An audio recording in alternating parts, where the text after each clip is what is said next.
특별히 제가 지난주에 설교 준비를 하면서 아내하고 또 이런 얘기를 했어요. 그 설교를 준비할 때 세 가지 중에 하나만 충족시키면 그날의 설교는 참 하나님께서 또 성도들 앞에서 은혜가 되는 설교다. 첫 번째로 뭐 말할 것도 없이 은혜가 넘치는 설교, 또 감격이 넘치는 설교면 그 설교는 정말 훌륭한 설교다라고 하는 거죠.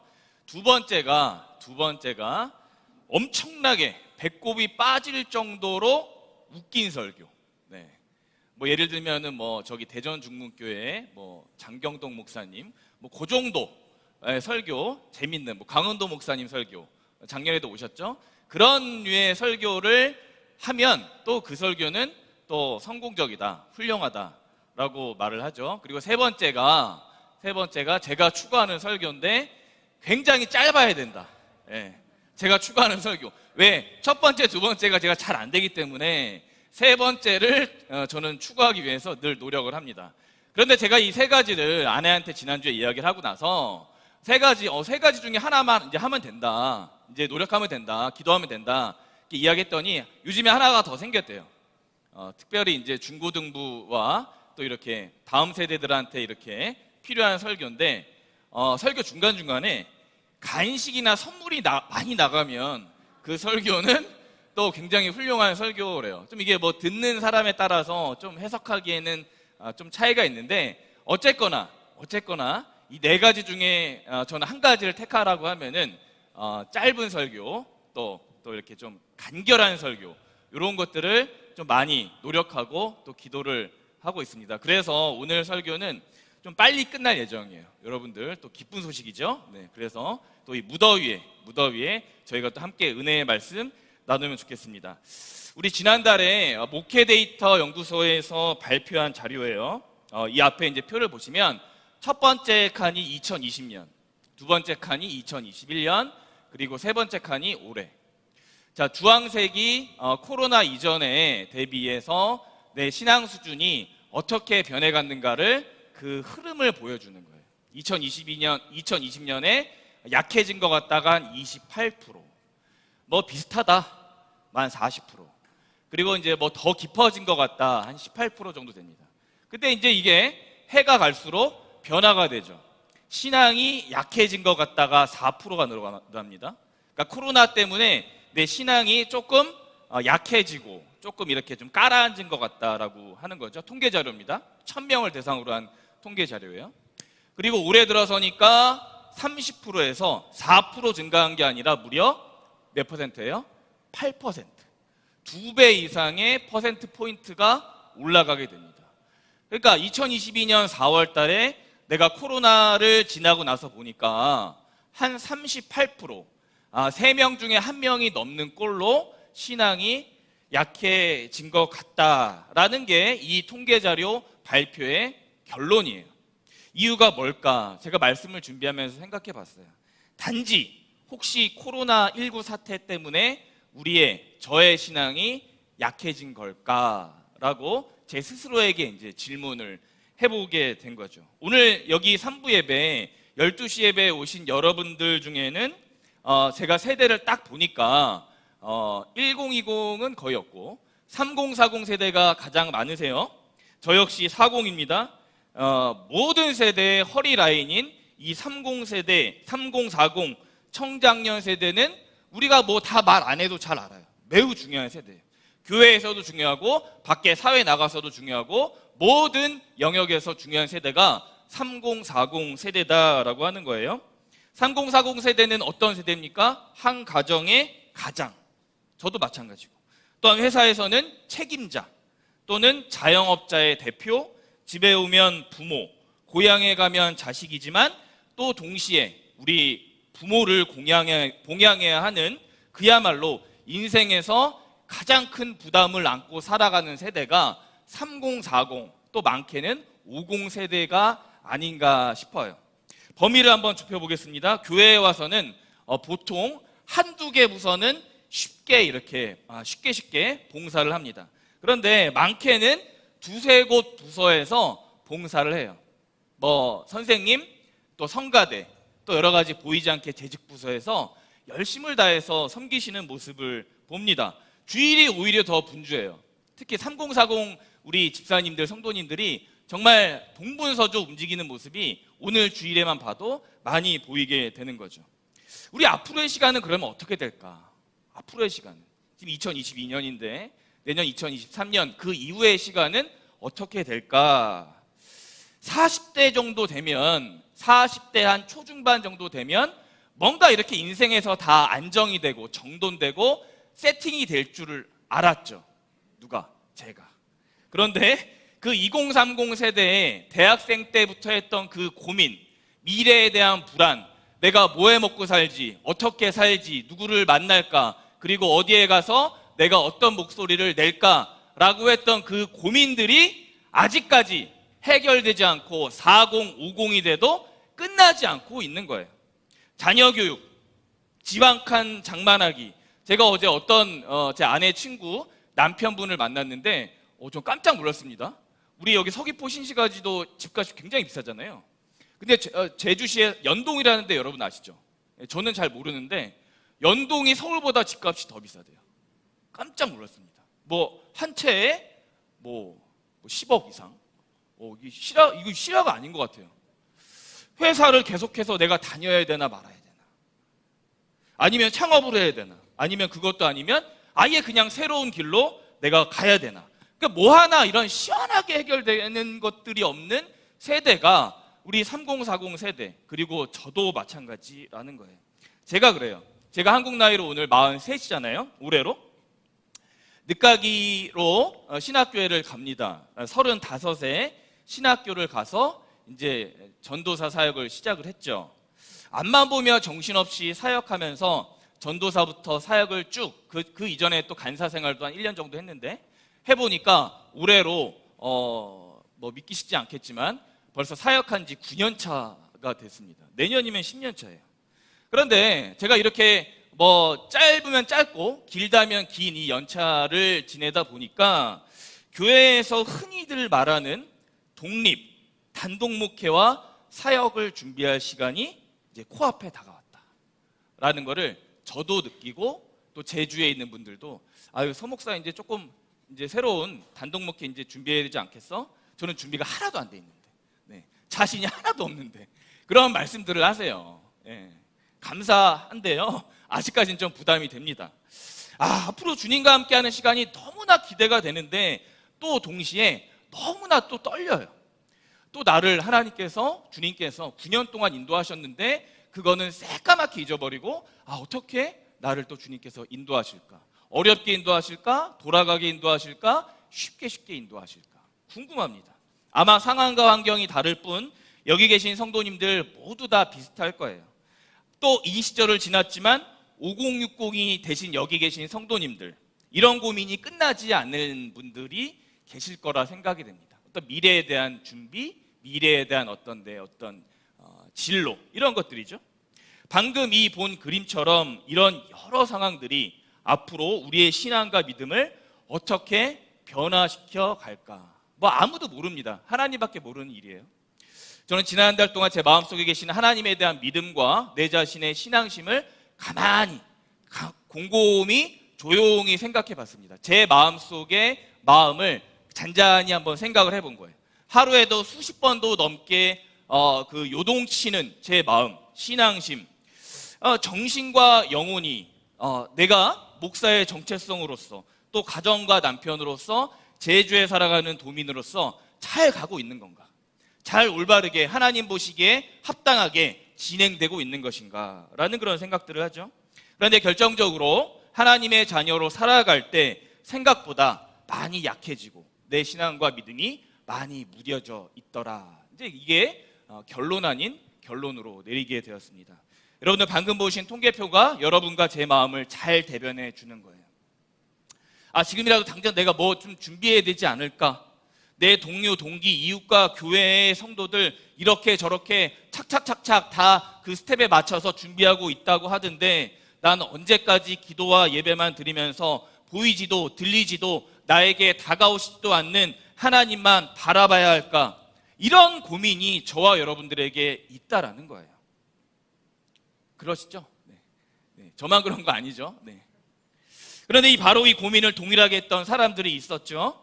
바로 히브리서에 나오는 유대인 크리스찬 성도들이에요. 본래 유대인들은 모세오경, 토라를, 구약만을 진짜 성경, 정경으로 인정하는 믿음의 공동체들이에요. 이들은 아브라함, 이삭, 야곱, 그리고 모세로 이어지는 전 이스라엘의 구속 역사를 앞에서 열거한 구약의 핵심 인물과 사건들에 비춰서 해석하는 공동체, 그들이 유대인들이다. 당연하게 신약의 말씀, 사복음서에 나오게 되는 예수 그리스도의 구속사역, 십자가 구원, 부활 사건을 완강하게 반대하는 공동체들이죠. 오늘날에도 유태인 그룹은 구약 모세오경을 줄줄줄줄 외우며 구약의 말씀대로, 율법의 말씀대로 살려고 노력하고 있는 모습을 우리가 여러 가지 유튜브나 이런 곳에서 볼 수가 있는 거죠. 그런데 이 그룹들 안에서 주후 AD 2세기에서 3세기 사이에 이 절대 권력의 유대인 공동체들 사이에 그 틈을 뚫고 새로운 물결이 일어나게 됩니다. 예수 그리스도를 구주로 고백하며 예수 말씀과 가르침을 나누고 전파하기 시작하는 사람들이 나타나기 시작하는 거예요. 비록 소수였지만 조금씩, 아주 조금씩 근동 연안 등에 발생하기 시작했습니다. 지중해 인근, 북아프리카, 중동, 남유럽, 저 멀리 서유럽까지 그리스도를 주로 고백하는 유대인 태생의 성도들, 유대인 크리스찬들이 늘어나기 시작한 거예요. 자연스럽게 본래 이 유대인 공동체의 중심 세력들은 위협을 느끼게 되죠. 크리스찬들이 이제 늘어나네? 내 밥그릇을 뺏어가네? 하니까 근본주의 유대교 세력들이 이제 위협을 느끼게 되는 거예요. 자기들의 힘이 약해질 것을 경계했죠. 이에 여러 지역, 여러 마을에 흩어져 살았던 가정교회 유대 사람들, 이제는 기독교로 개종한 그룹에 박해와 어떤 시련을 가하게 됩니다. 협박을 하게 됩니다. 너희 당장 원래 유대교로 돌아오지 않으면 가만두지 않을 거야. 설상가상으로 당시 유럽과 중앙아시아의 어마무시하게 세력과 맹위를 떨치고 있었던 로마 제국이 이 유대인 그룹들과 손을 잡게 됩니다. 그리고 유대인 크리스찬 성도들을 박해하고 핍박하기 시작해요. 로마가 이 상황을 교통정리하기 시작합니다. 팔은 안으로 굳는다라고 하죠. 각종 로비, 정치력, 막강한 재력을 앞세운 유대 보수 근본주의 세력들이 로마 제국과 협력 비슷한 비슷한 관계를 만들어서 성도들을 핍박하기 시작하는 거예요. 이 시대적인 상황이 바로 오늘 히브리서 1장부터 13장까지, 특별히 7장에서 나타나게 되는 시대적, 사회적 배경이 되는 거예요. 그러므로 기독교를 진리로 고백한 그룹, 유대교에서 회심한 유대인들은 당연히 어떻게 돼요? 두려움을 느끼게 되고 사면초가에 빠지게 되는 것입니다. 예수 그리스도의 가르침을 받았던 사도들, 그리고 교부와 선생들에게 성경 말씀을 배우고 생활 속에서 실천하려고 했던 우리들과 같은 유대 기독교 성도들, 뭐예요? 이러지도 저러지도 못하는 상황이 발생한 게 됩니다. 차라리 이럴 거면 내가 기독교를, 예수 그리스도의 말씀을 처음부터 믿지 말걸. 급 후회가 밀려오게 됩니다. 요즘 말로, 요즘 고등학생들 이런 말 하는지 모르겠어요. 현타가 온 거예요. 현타가. 그러니 유대 기독교 성도들 안에 문제는 이제부터 시작이 되는 거죠. 고난과 핍박에도 미래가 불투명한 이 상황에도 지난 수년간 진리로 고백했던 예수 그리스도의 구속과 그분의 말씀을 내가 계속해서 따라갈 것인가? 아니면 원래 기존 유대교 근본주의로 돌아가서 유대 지도자들과 옛 모세 율법 토라를 신봉하며 그냥 편하게 그저 그럭저럭 살아갈 것인가? 라는 이 두 가지 문제에 봉착하게 되는 게 지금 히브리서에 나오게 되는 수신자들의 상황이에요. 전 약 2000년 전 지중해 연안에서 살았던 이 핍박받던 유대인 기독교 성도들이 오늘 저와 여러분들의 상황과 상당히 비슷하다라고 생각을 합니다. 적어도 제가, 여러분들이 교회와 예수님을 떠나지 않을 것은 확실하시죠? 아멘이십니까? 네. 떠나실 분들만 죄송합니다. 네. 다 앉아 계세요. 매 순간순간에 드는 어떤 그런 신앙과 믿음의 불확실성, 또는 어떤 세상과 기준과 신앙에 대한 타협, 양보, 이러한 것들이 오늘날에도 얼마든지 저와 여러분들 마음속에서 일어나고 있다는 거예요. 그러면 히브리서를 기록한 기자는 이런 상황에 처한 유대 기독교 성도들, 그리고 저와 여러분들에게 오늘 어떤 메시지를 선포하고 있는가? 결론부터 말씀드립니다. 바로 천사보다, 유대 제사장보다, 세상 권력 로마 권세보다 더 뛰어난 우월하신 구주이신 주 예수 그리스도를 바라보라. 그리스도 중심으로 생각하라. 그리스도를 묵상하라라고 오늘 히브리서 말씀 7장에서 강력하게 선포하고 있는 거예요. 그래서 히브리서의 전체 핵심 주제 단어가 뭡니까? 믿음. 이 믿음 두 글자가 히브리서의 주제가 되는 거예요. 큰 구원의 영원한 대제사장이신 우리 주 예수 그리스도를 믿어라. 어렵지만 믿어라. 흔들리지만 믿어라. 헷갈리지만 믿어라. 이것이 히브리서 전체의 유대 기독교 성도들과 우리들에게 전하는 오늘 간곡한 메시지가 됩니다. 왜? 우리 주 예수 그리스도가 모든 것보다 왜 우월한가? 왜 예수 그리스도가 유대교보다 또 세상 권력, 로마 권력보다 왜 위대한가? 우월한가? 오늘 히브리서 7장 말씀으로 말씀드리고자 합니다. 멜기세덱은 첫째, 멜기세덱은 레위 제사장 계열보다 우월했기 때문입니다. 오늘 말씀 히브리서 7장 1절이에요. 이 멜기세덱은 살렘 왕 이후 지극히 높으신 하나님의 제사장이라. 아멘. 여러분 혹시 저만 알고 있을 것 같지는 않은데 정찬성 선수를 혹시 아십니까? 정찬성 발음이 잘 안 되죠? 종합격투기 UFC에서 활동하는 선수예요. 정찬성 선수는 한국 선수로는 최초로 유일하게 챔피언 도전자 자격을 얻은 사람입니다. 지난 4월, 지지난달쯤에 한 두세 달 됐을 거예요. 챔피언 볼카노프스키를 맞아서 잘 싸웠지만 아쉽게 패하고 맙니다. 해외에서, 한국보다 해외에서 더 유명한 사람이 이 종합격투기 선수 정찬성 선수예요. 여기 이제 그림이 있어요. 지난 4월에 대회를 앞두고 찍었던 이 포스터입니다. 오른쪽이 정찬성, 왼쪽이 볼카노프스키. 두 명 다 이렇게 발음하기가 되게 어렵네요, 말이. 천천히 말. 정찬성, 볼카노프스키. 참 어렵습니다. 여러분들 많은 스포츠 경기가 그렇듯이 뭐 축구, 농구 다 그렇듯이 UFC 미국 종합격투기 역시 체급별로 다 그 랭킹이 있습니다. 랭킹. 챔피언부터 1위부터 15위까지 그 랭킹이 있어요. 공식 UFC 홈페이지에 가면 이 랭킹에 정찬성 선수가 조금 하락했는데 7위에 랭크돼 있습니다. 그리고 15위까지의 선수 명단이 나옵니다. 우리가 뭐 이런 거를 암기할 필요는 없죠. 그냥 한번 보면 돼요. 한번 보면 되고 정찬성 선수가 올라갔나 내려갔나, 언제쯤 챔피언에 다시 도전할까. 흥미로운 것은 각 체급별로 그 문지기라는 게 있어요. 문지기. 영어로 게이트 키퍼라는 사람이 있거든요. 체급별로. 바로 한 14위에서 15위 정도 되는 선수들이 이런 역할을 담당합니다. 그 한참 밑에 있는 선수들이 챔피언 자격, 도전 자격을 얻으려면 그 문지기 한 14위에서 15위 정도 되는 선수를 물리쳐야 돼요. 이겨야 돼요. 물론 뭐 정찬성 선수는 이미 그 훨씬 더 높은 단계에 있으니까 이제 그 단계는 넘어섰죠. 그래서 이 문지기 게이트 키퍼라는 선수는 상위 단계를 도약하기 위한 일종의 어떤 기준, 가늠자가 됩니다. 종합격투기 세계에 발을 들여놓은 선수들은 게이트 키퍼를 1차 목표로 합니다.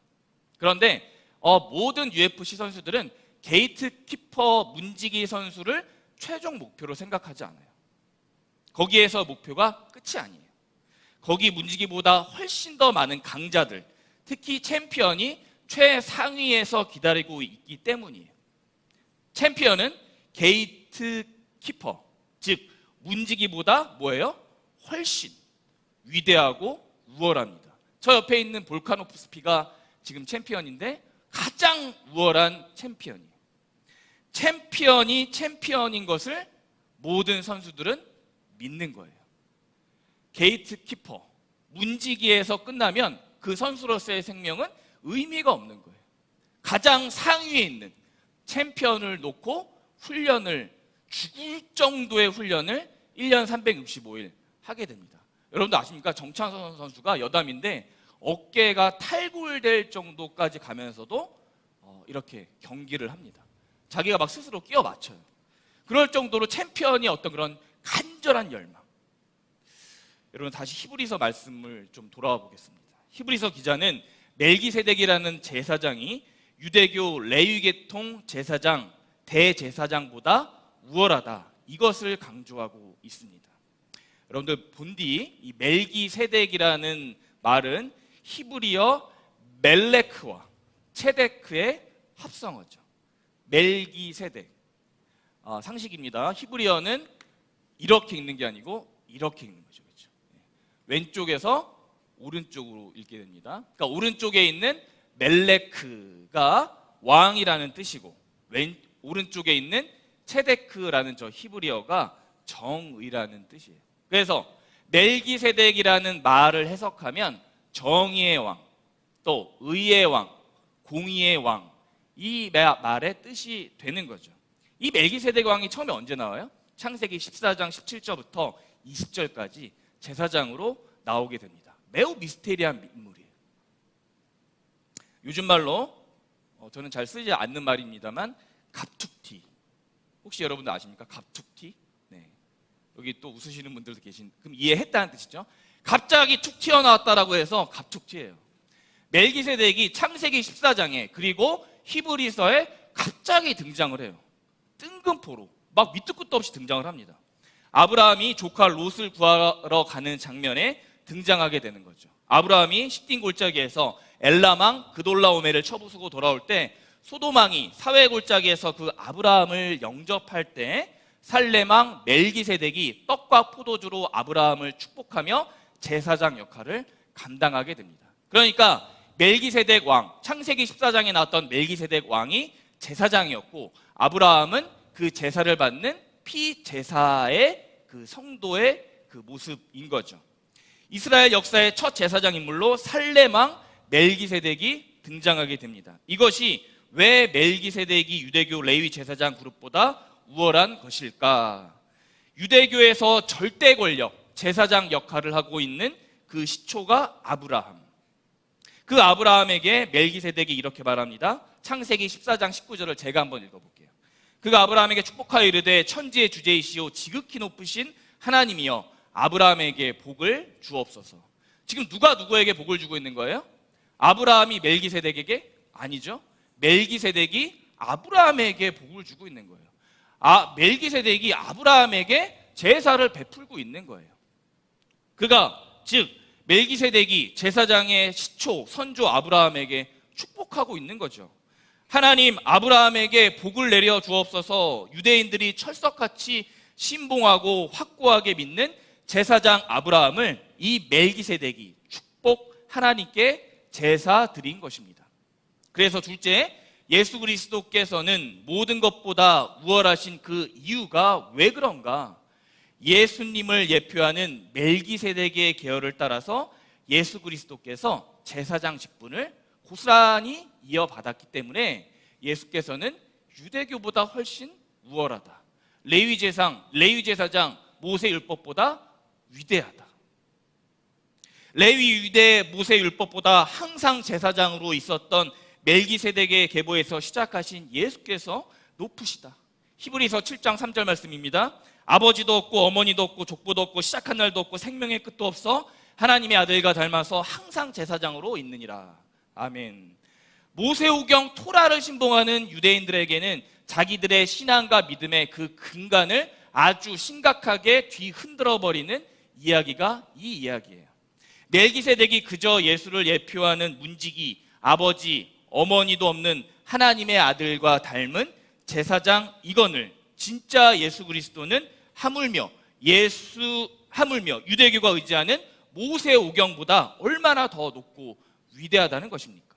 그러니 결국 셋째, 지금 유대 기독교 성도들은 유대인들이 공격하는 말과 위협에 결코 흔들리거나 쓰러지거나 옛 관습과 유대교로 돌아갈 필요가 전혀 없다라는 거예요. 첫째, 둘째, 셋째 이 3단 논법에서도 충분히 예수 그리스도가 유대인들보다 훨씬 우월하다라는 것을 지금 히브리서 7장 말씀은 증거하고 있는 거예요. 왜입니까? 왜 예수 그리스도가 기독교 신앙과 믿음이 낡은 유대교 토라 율법보다 훨씬 더 우월하기 때문입니다. 그것을 시편 기자는 시편 110편 4절과 5절에서 기록하고 있어요. 제가 한번 읽어보겠습니다. 여호와는 맹세하고 변하지 아니하시리라. 이르시기를 너는 멜기세덱의 서열을 따라 영원한 제사장이라 하셨도다. 주의 오른쪽에 계신 주께서 그의 노하시는 날에 왕들을 쳐서 깨뜨리실 것이라. 아멘. 이 사실과 진리를 깨닫게 하려고 지금 히브리서 기자는 멜기세덱이라는 항상 제사장 직분을 감당했던 왕을 가지고 끌어들이고 있는 거예요. 이 살레망 평강과 의의 왕 멜기세덱보다 더 우월하신 예수 그리스도라면 한낱 율법에 기록된 율법과 모세오경 레위계열 제사장 계열보다 더 지극히 높으신 분이 예수 그리스도가 되신다라는 이 사실을 지금 히브리서 기자가 설명하고 있는 것입니다. 요즘 젊은이들 말로 유대교와 유대인 제사장들에게 또 로마 군대 제국들에게 절대로 너희들 쫄지 말아라.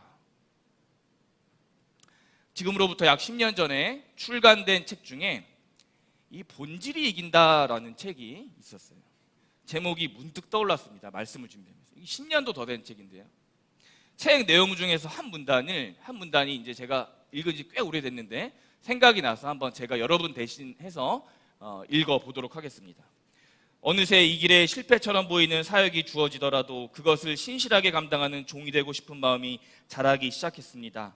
실력 있고 능력이 있어 하나님 앞에 쓰임받는 것이 아님을 알게 하신 하나님을 찬양합니다. 이제껏 나의 열심과 분투로 하나님의 부족한 부분을 채워서 그분의 답답한 마음에 시원함을 안겨드리고 동시에 목회라는 수단을 통해 나의 능력도 증명하려고 하는 것을 기독교 신앙으로 알고 살아왔습니다. 참으로 어리석고 무식한 인간입니다. 나의 가는 길 주님의 날개 그늘 아래서 보호와 인도함 받으며 전진하길 원합니다. 십자가 지신 그분의 영광만을 위해 존재하는 충성스러운 막대기로 살다가 죽고 싶습니다. 다음 부분이 굉장히 중요합니다. 자기 자신을 증명하는 일을 포기한 인생이 누리는 평강을 이 세상 그 누가 알겠습니까? 행신 침례교회를 개척하신 김관성 목사님의 이야기, 이 책의 1장에 나옵니다. 이제 좀 유명해진 것 같은데 후임에게 담임 목회 자리를 최근에 물려주셨습니다. 그냥 잘하면 되거든요. 그 교회 개척된 교회 지금 튼튼하니까 당신께서 그냥 쭉 밀고 가시면 돼요. 설교도 굉장히 탁월하시기 때문에. 그런데 그 모든 것을 다 내려놓고 본인이 어떻게 해요? 험지로 분립개척을 해서 떠나시게 됩니다. 어디 저기 울산인가 어디로 가셨던 것 같아요. 지금 아무것도 없어요. 그냥 지금 기도만 하고 계신대요. 자기가 개척했던 정말 그 건강한 교회는 저 행신에 남겨놓고 철저히 예수 그리스도를 믿는 사람, 철저히 예수 그리스도를 따르는 목사. 요즘 딱 제 마음을 표현했던 글이에요. 여러분 어떠신가요? 이제 좀 뭔가 좀 일어놓으신 분들이 혹시 여기 많이 계실 것 같아요. 그런데 그 일어놓은 것들에 문제가 생겨 전에 믿었던, 내가 예수님을 믿었던 믿음과 신앙이 사라져가거나 혹시 약해져 가시는 분들이 혹시 계십니까? 그러면 이 책의 제목과 같이 본질이 이긴다, 본질이 승리한다, 가짜 우리의 신앙과 믿음을 흐리게 하는 여러 인생의 문제들로부터 본질, 예수 그리스도만이 저와 우리들의 진짜 제사장, 의와 평강의 왕이 되신다라는 이 본질을 들고 가셔야 하는 거예요. 그 예수는 저와 여러분의 먼저는 희생제물이 되셔서 우리를 완전하게 온전하게 하신다는 믿음과 소망의 본질을 붙드시게 하셨습니다.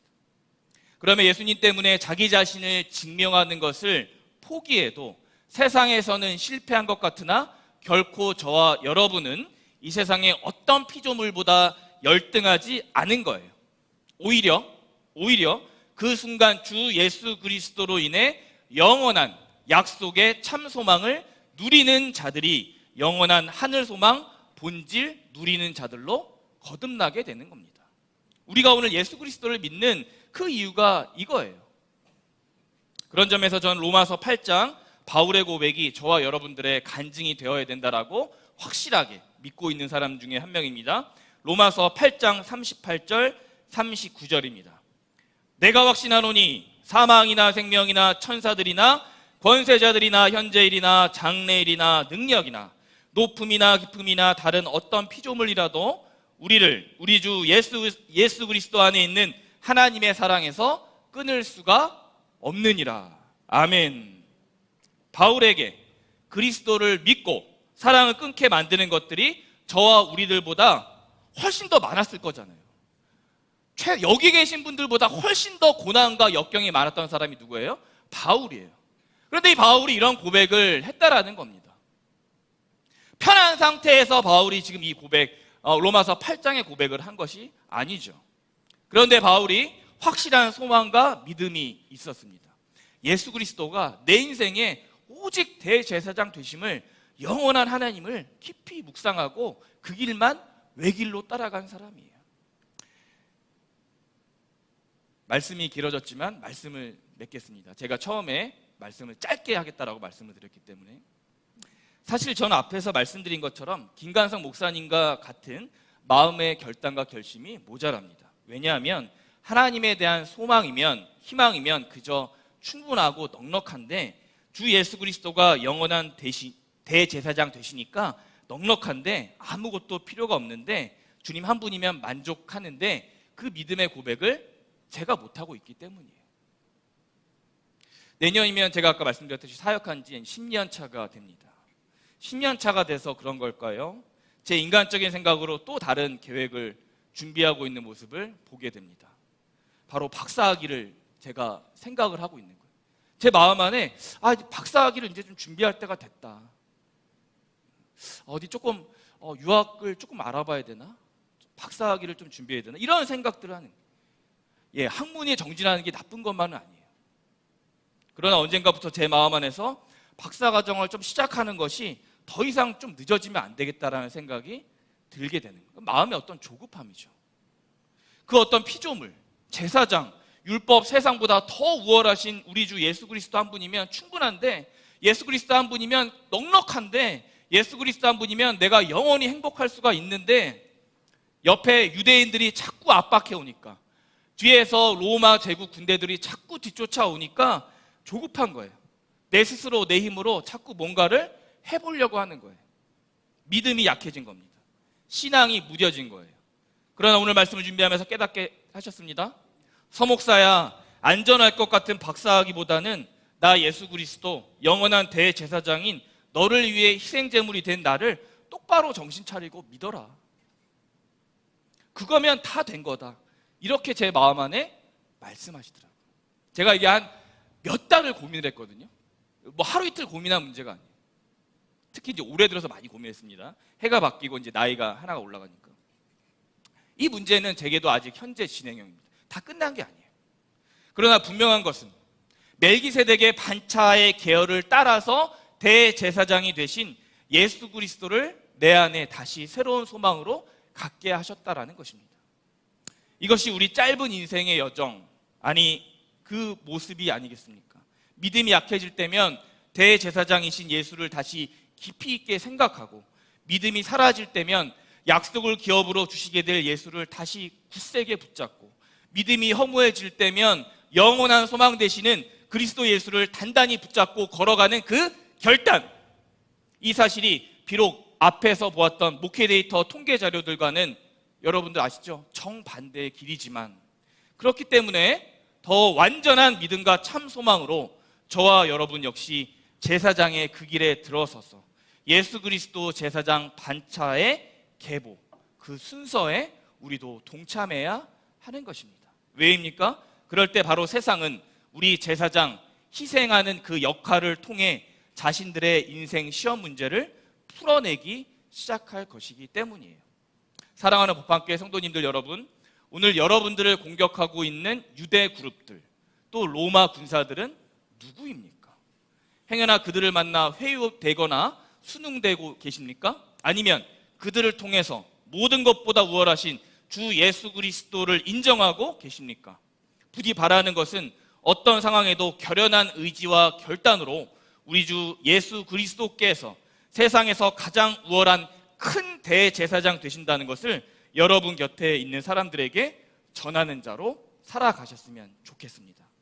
그래서 먼 훗날 여러분들 먼 훗날 나중에 히브리서를 기록한 히브리서의 그 기자는 누가 썼는지 지금 정체불명입니다. 근데 먼 훗날 여러분들이 세상을 다 아는 날 히브리서 기자가 여러분들 앞에 딱 와서 묻습니다. 당신 그 어떤 것보다 예수 그리스도를 잘 믿으셨습니까? 아니 히브리서 기자가 묻는 것보다 예수님께서 이렇게 물으실 거예요. 당신 서목사 예수 그리스도를 나를 잘 믿었냐? 여러분들 예수님한테 히브리서 기자한테 따끔한 훈계와 질책보다는 격려와 응원의 메시지가 나오는 인생으로 살아야 되지 않겠습니까? 우리 먼저 예수 그리스도의 소망을 온전히 누리는 자 모두가 되기를 바랍니다. 여러분은 반드시 그렇게 온전한 영원한 예수 그리스도의 약속과 기업을 반드시 누리는 자가 될 것이에요. 이 시간에 말씀을 생각하며 주 은혜임을이라는 찬양을 같이 고백하겠습니다. 찬양의 고백 중에 이런 가사가 있어요. 세상 소망 다 사라져가도 주의 사랑은 끝이 없으니 살아가는 이 모든 순간순간이 주 은혜임을 나는 여러분은 믿네 라는 이 찬양의 고백이 저와 여러분들의 고백이 되었으면 좋겠습니다. 이 시간 결단하며 찬양하겠습니다. 주 나의 모습 보네 주 나의 모습 보네 상한 나의 맘 보시네 주 나의 눈물 안에 홀로 울던 맘 아시네 주 사랑 내게 있네 사랑 내게 있네 아멘 그 사랑이 날 채우네 주 은혜 내게 있네 그대로 날 세우네 세상 소망 세상 소망 다 사라져가도 주의 사랑은 끝이 없으니 살아가는 이 모든 순간이 주 세상 소망 다 같이 부를 때 일어나셔서 찬양하시겠습니다. 세상 소망 세상 소망 다 사라져가도 주의 사랑은 끝이 없으니 살아가는 이 모든 순간이 주 은혜임을 나는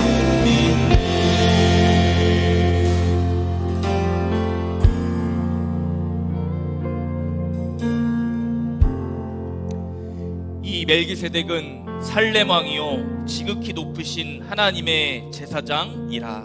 아멘. 주님, 오늘도 이 주일에도 변함없이 주님을 믿을 수 있게 하신 믿음을 허락하심에 감사합니다.